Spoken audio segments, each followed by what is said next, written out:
Once upon a time, a long time ago, in the city of Bat-Dah there lived a kind and wise king. He had 3 sons. The eldest son was named, the second son was named Majidin, and the youngest son was named Hasan. One day the king fell seriously ill, and doctors everywhere in the country were unable to cure the king and number 39's illness. Finally, people had to invite a doctor from faraway India. After checking the king and number 39's pulse, he said in a worried voice, "Your Majesty, you have a serious illness that is difficult to cure unless only a miracle medicine can save you. But that elixir is thousands of miles away on an atoll and cannot be reached. Only those who are extremely courageous and can overcome countless dangers can reach their destination." Hearing this, Aladdin did not hesitate to ask his father and number 39's permission to leave the next day. The old king tried his best to warn his son not to sacrifice his young life because of his father and number 39's old age, but he insisted on leaving with a bag full of money. He rode his horse for a long time. Then hunger and fatigue came. He immediately got off his horse, sat on a rock and took out some bread to eat. At that moment, the ground suddenly shook and separated, and a very large white dog appeared right in front of it. It bared its fangs and growled, "Give me something to eat quickly. I and number 39's am hungry." Aladdin was frightened for a moment, then he immediately pulled out his bow and arrow and aimed straight at the animal, but before he could shoot, the dog disappeared, leaving only a horrifying howl echoing far away. Aladdin continued eating and drinking, then get on the horse and continue walking. A moment later, he came to a fork. The 3 road signs have 3 different words written on them, and Quat, road to the Golden City, and Quat, road to the Silver City, and the last sign says, and Quat, whoever follows this road will die, and Quat. Aladdin did not hesitate at all. Turn onto the road leading to. On the horizon, seen from afar, one could see the light sparkling like thousands of sparks. He quickly advanced and soon reached that sparkling capital. The houses were built of pure gold carved and studded with precious stones. The river bed running through the capital is covered with a layer of sparkling diamonds. Aladdin threw himself into pleasures, squandering his silver coins on sumptuous dishes and scrumptious drinks. He threw gold coins into the soups. Silver all night. Until one day, he didn't and hash 39's have a penny left in his hand. And so, in order to make a living, he had to become a servant for others. Days passed. The king and number 39's illness became more and more serious, but news about Aladdin remained silent. Majidin immediately asked to leave to find magical water on Coral Island. The king was afraid that he would lose his second son, so he did not agree. He persuaded him to stay, but to no avail. Majidin put a bag full of gold and silver coins on his horse and left. He also went on the same path his eldest brother had taken. He stopped at the same place where he used to rest for lunch. When he pulled the food out of his bag, the ground shook and the big white dog appeared again. "Give me something to eat. I and number 39's am so hungry." Just like his brother Aladdin, Majidin panicked and pulled out his arrow and aimed his bow straight at the animal, but the dog had disappeared, leaving only its howl echoing far away. Majidin continued to eat and drink, then got on his horse and continued. At the fork, he turned toward. The Silver City. The horizon lit up like a full moon night. He entered the capital under houses built entirely of silver and studded with precious stones. The river bed running through the capital here is covered with a layer of sapphire.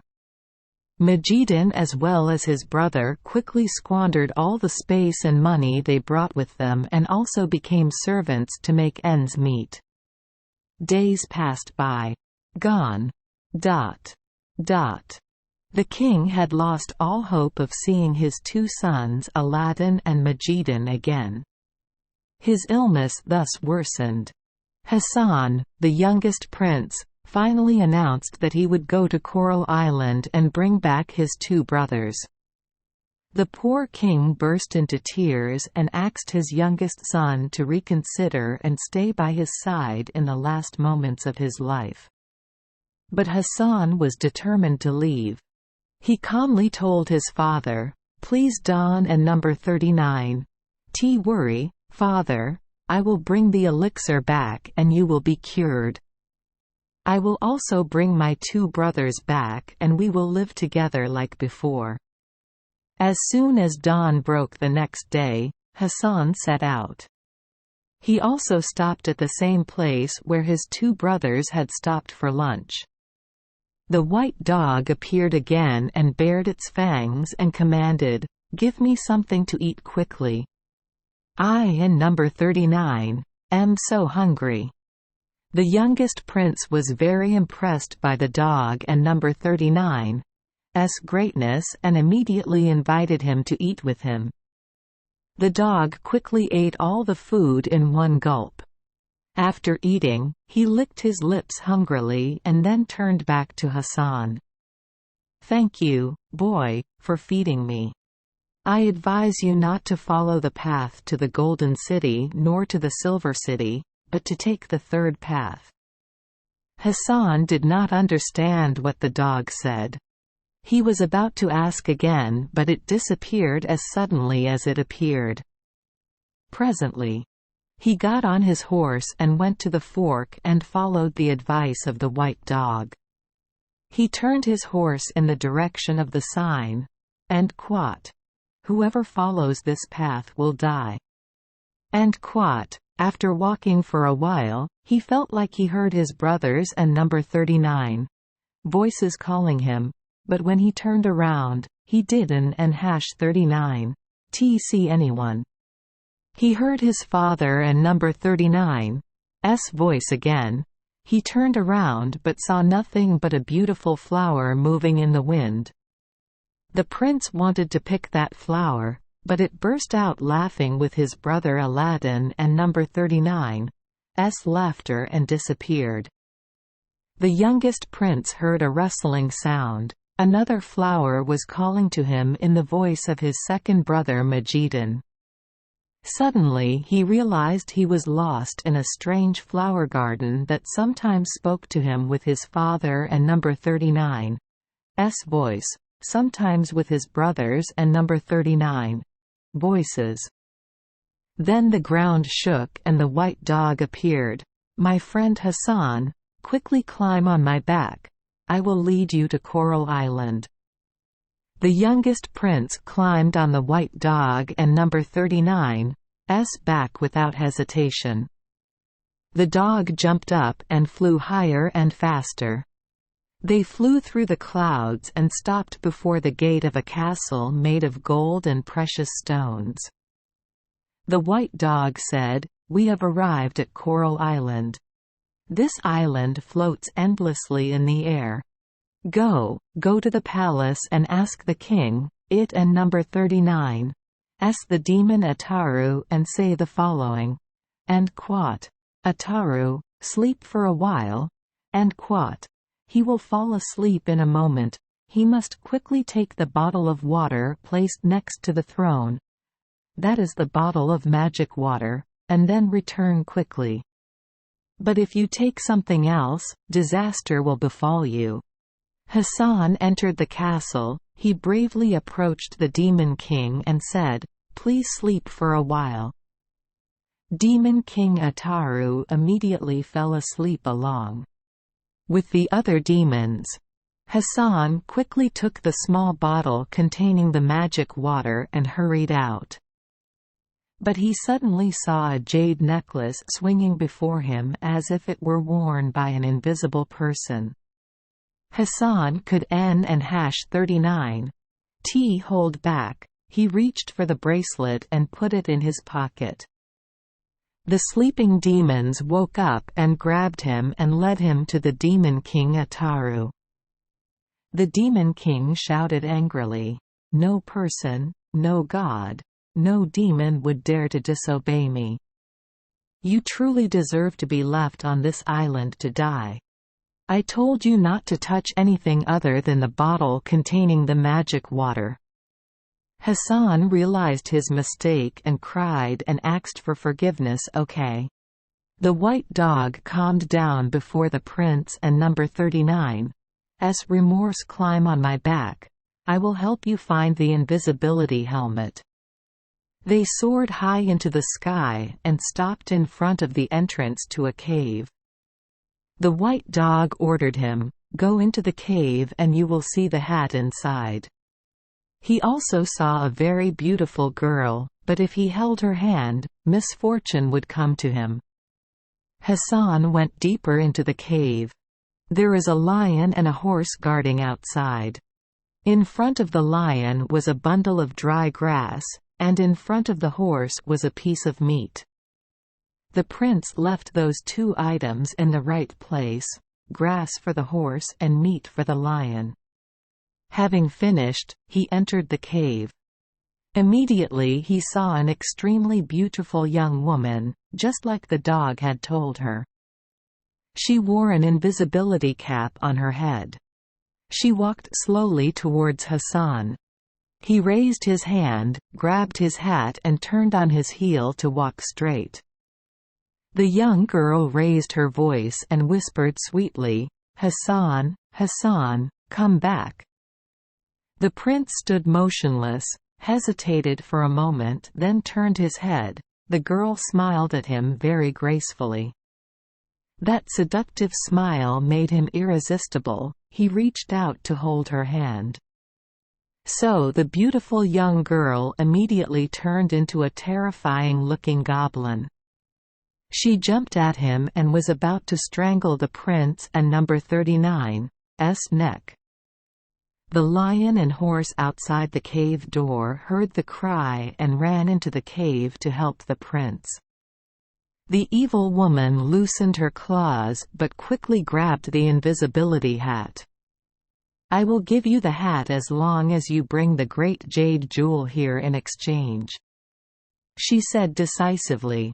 Both embarrassed and depressed, Hasan could N and #39 hold back his tears. He trudged towards the white dog waiting for him outside. Seeing the prince walking away empty-handed, he grumbled, "I told you not to hold that person and number 39's hand, but you didn't and #39 listen." Hasan cried and said, "I know, my father will die of depression if I did not return." The dog was moved again. He said, "Okay, climb on my back. I will help you, but this is the last time." They flew up into the sky again, through the clouds and landed. A vast desert of sand. The white dog ordered, "Go down to this well.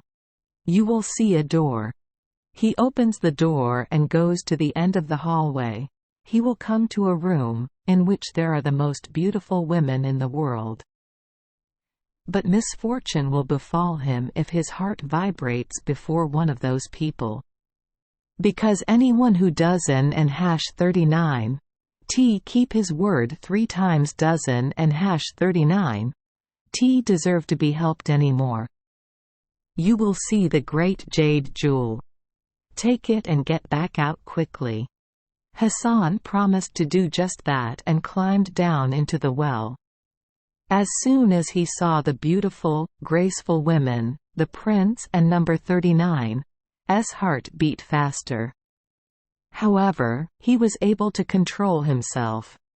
The most beautiful woman took him to the lacquered and gilded table, on which the Dinak bow was sparkling. The prince reached for the pearl and turned away. "Hasan, oh, dear Hasan!" The gentle, loving voices said in unison, "Come back, hug us and you will be happy." Hasan stopped and hesitated for a moment, but in his head the white dog and number 39's instructions rang out. So he ran as fast as he could to escape the well. This time the white dog was very pleased to see him return with the pearl. It told him the story of how its brothers Aladdin and Majidin tried to kill it and how they ended up becoming servants in the City of Gold and the City of Silver. Hasan jumped on the dog and number 39's back again, and the two of them flew away eastward. He exchanged the Dinak bow for a hat of invisibility and then returned to Coral Island to exchange the hat for a bottle of magic water. They also flew to the Golden City, where Hasan paid off all his debt to Aladdin, to the Silver City to pay his debt to Majidin. Returning to the fork, the two great princes Aladdin and Majidin apologized to the white dog for trying to kill him. As for Hasan, he was extremely grateful for the dog and number 39's help. Thanks to his uncle, he was able to make that trip. In the evening, when the three brothers returned to Bat-Da City, they hurried to the bedside of their seriously ill father. When he saw all three princes returning, the king could not hold back his tears of joy. Hasan gave the magic water to his father. The king took a drink and soon after, he was able to stand up from the bed. The next day, the king abdicated the throne to the youngest prince Hasan, allowing him to inherit the entire throne, the kingdom and all his assets. He also arranged for him to marry an Indian princess named. This princess was many times more beautiful than all the women Hasan had met in the cave and in the well. The wedding was celebrated for 7 days and 7 nights. Thank you for joining us for today's fairy tale. We hope these stories bring joy and meaning to your day. If you love our channel, please hit the subscribe button so you won't miss any exciting tales. Wishing you a good night and sweet dreams. See you in the next story.